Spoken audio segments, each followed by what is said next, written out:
So I wanted to spend a few weeks looking at not just what the Bible has to say about bread, which is a lot, but also at what the Bible has to say about the individual components of bread: flour, water, salt, and yeast.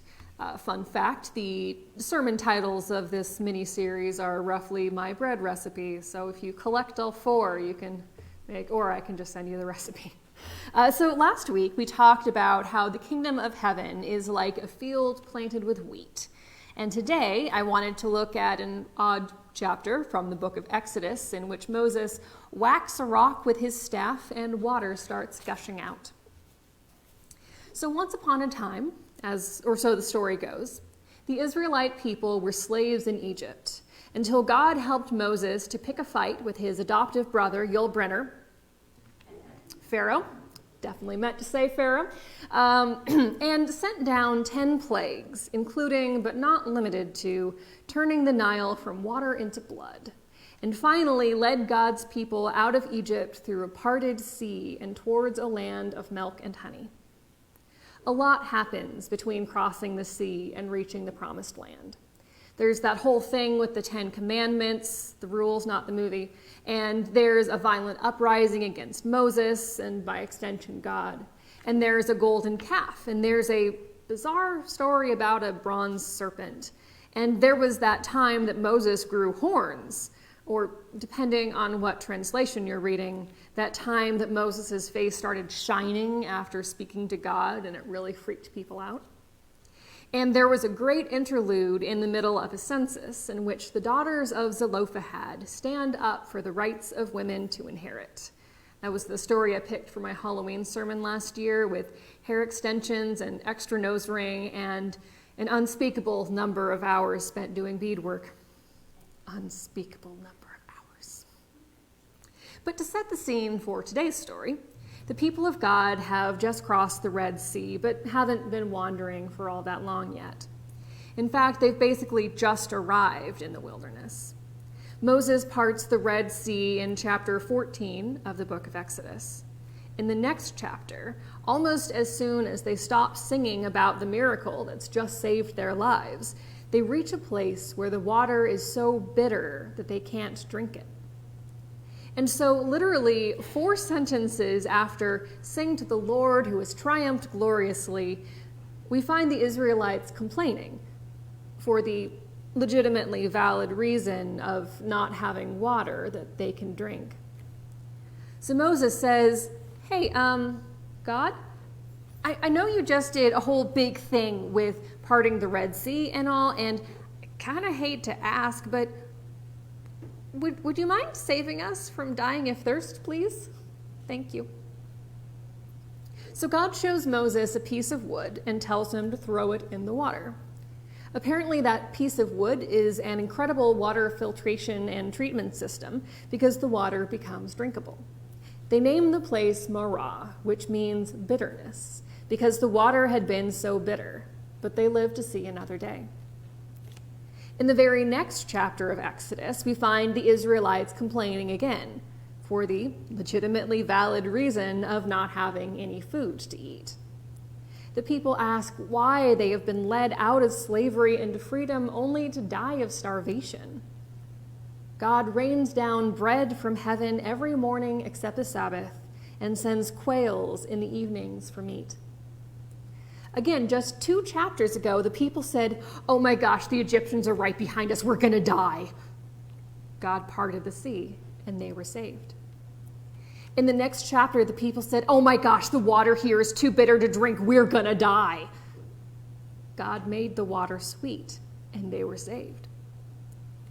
In the next chapter, the people said, "Oh my gosh, we are lost in a literal desert, and there is no food to eat, we're going to die." God rained down manna, and they were saved. I really can't fault the Israelites for their panic in any of those near-death situations, but it may not come as a surprise that in the very next chapter, which is our story today, we find some similar themes. Our second reading this morning comes to us from the book of Exodus, chapter 17, verses 1 through 7. Hear now the word of the Lord. From the wilderness of Sin, the whole congregation of the Israelites journeyed by stages, as the Lord commanded. They camped at Rephidim, but there was no water for the people to drink. The people quarreled with Moses and said, "Give us water to drink." Moses said to them, "Why do you quarrel with me? Why do you test the Lord?" But the people thirsted there for water, and the people complained against Moses and said, "Why did you bring us out of Egypt to kill us and our children and our livestock with thirst?" So Moses cried out to the Lord, "What shall I do with these people? They are almost ready to stone me." The Lord said to Moses, "Go on ahead of the people and take some of the elders of Israel with you. Take in your hand the staff with which you struck the Nile, and go. I will be standing there in front of you on the rock at Horeb. Strike the rock, and water will come out of it, so that the people may drink."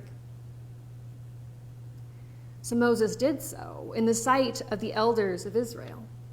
He called the place Massah and Meribah, because the Israelites quarreled and tested the Lord, saying, "Is the Lord among us or not?" This is the word of the Lord. Thanks be to God. So now we find ourselves away from Marah, the place of bitter water. We are now in the wilderness of Sin. If you pick up a Bible without looking at any footnotes, you will read that the Israelites are in the wilderness of Sin and not think twice about it, because why would you? The wilderness of Sin, the wilderness of sin, right? With 4 chapters in a row of the Israelites freaking out because they're afraid God isn't powerful enough to save them, it would seem fitting and poetic to place them within an extended metaphor in which they're not just falling into the sin of doubt, but wandering, lost within an entire wilderness of sinfulness.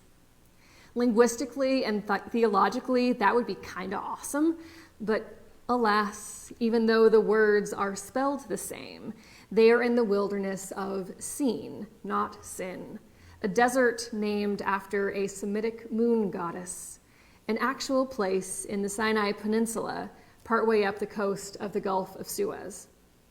Sometimes I throw a whole bunch of fun facts at you all in varying degrees of fun, but today I'm keeping it to just the one. It's not the wilderness of Sin. It's a place named after a local goddess with a name that in English just happens to look like the same word. Fun fact. Anyway, they're in the wilderness of Sin, and there is no water. There's no undrinkably bitter water. There's no salt water. There's no muddy water. There's no water at all. The Israelites again complain against Moses and by extension God, but once again it's pretty justified. I mean, I would not want to die of thirst either. It seems unpleasant. So Moses cries out to God again, asking, "What do I do?" And God says, "Moses, Moses, I saved your life as a baby. I led you to your own people when you left the palace. I gave you courage and power to stand up to Pharaoh. I guided you through the sea. I gave you water to drink and food to eat in the wilderness. I have not brought you this far, only to leave you to die alone." God tells Moses to grab his staff, take some of the other Israelite leaders with him, and meet God on the rock at Horeb. Moses doesn't go alone. The elders go with him to meet God. God could have called Moses over by himself, but didn't. The situation isn't great. People are ready to stone Moses, to kill him with stones, but then God helps Moses to bring water out from a stone, to save lives with stones. Things are bad. People are afraid that God might have abandoned them. Fear can be contagious sometimes. I would imagine that fear would spread quickly in the wilderness, with no water and no clear idea of what would happen to them or where they're going. It's not that God has abandoned them, because that's not a thing that God is in the habit of doing. But in their fear, the people have clenched their hearts too tightly to let God in. I don't think that a community living in fear needs a single hero to rescue them. It takes more than that to change a scarcity mindset into one of trust. What the community needs is something to bring them together, something they can do together, something to let them help each other. So God doesn't call Moses to the rock at Horeb alone, because the people need agency and they need community support almost as much as they need water. Moses goes with the other leaders. Moses doesn't go just with his friends or his brothers-in-law or even necessarily his supporters. He goes with other leaders, representatives from other families, other tribes. He doesn't have to make the journey alone. He doesn't have to bear the burden alone. On their way back to camp, they can carry many times more water than Moses could have brought back alone. And once again, the people can see that, yes, God will provide for them. But the people can also see that all of their leaders are working to provide for them too. Their road trip through the wilderness isn't just the story of Moses. It's the story of all of them, all of the Israelites, all of their tribes and their families and their jokes and their colors and their pasts and their skills and their dreams for the promised land.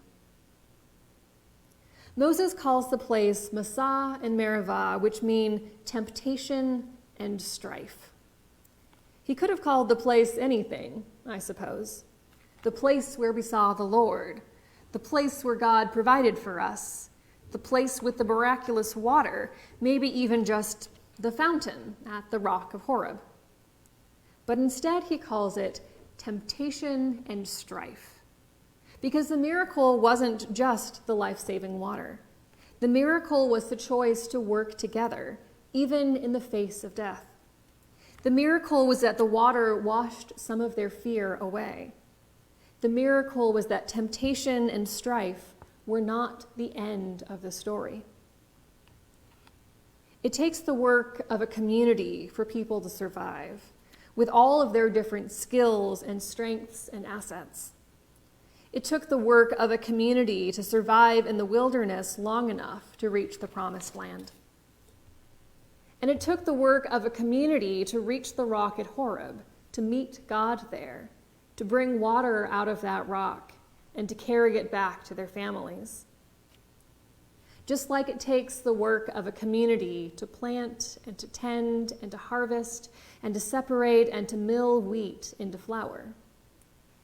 It will take the work of a community to make the bread that one day they will eat with milk and honey. Thank God for bread and for the bread of life. Amen.